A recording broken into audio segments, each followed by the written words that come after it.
I treated myself to a solo dinner last night at a busy restaurant.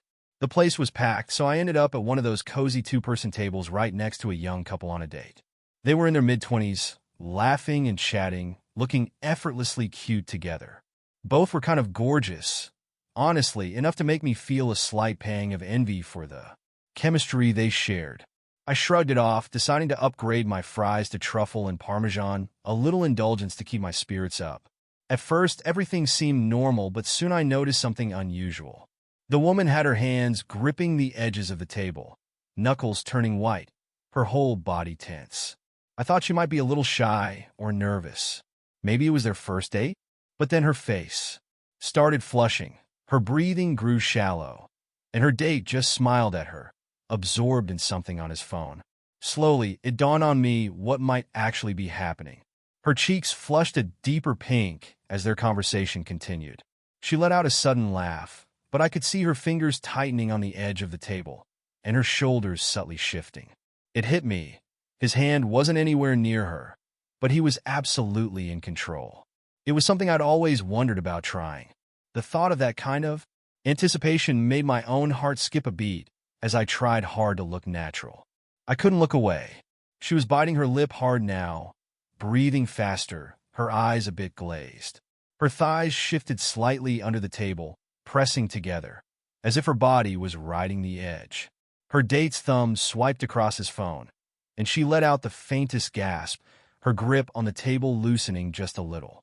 She looked over at him with a mix of reproach and a spark of something else, brushing a strand of hair from her face with a smile.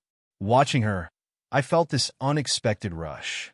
I could see the allure of being her, of feeling that electric control, or even being the one with that kind of power.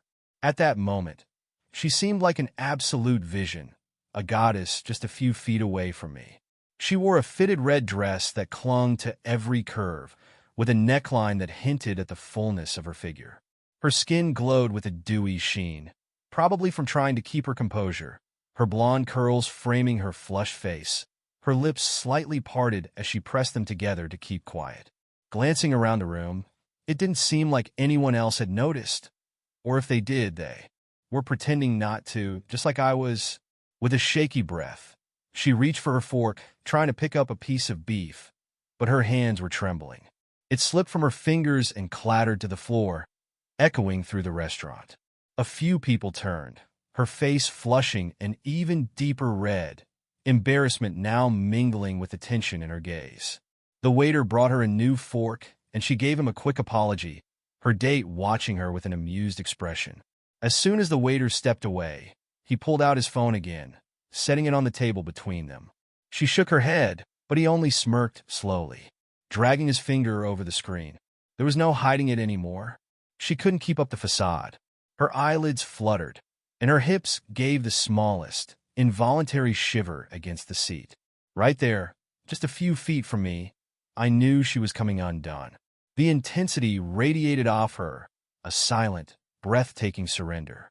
My own pulse quickened, and I had to cross my legs, feeling an ache build as I watched, desperate for relief but rooted to the spot, not daring to move.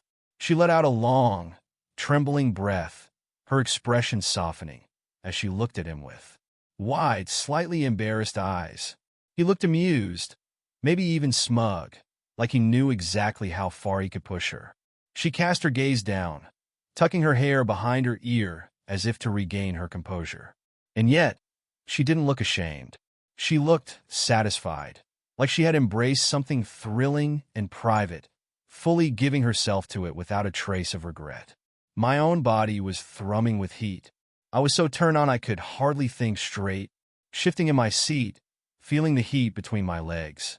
That whole night, my mind kept replaying her expressions, the way she surrendered. When I got home, I barely made it through the door before I had to relieve that ache myself. Even writing this out has me reaching for my vibrator again.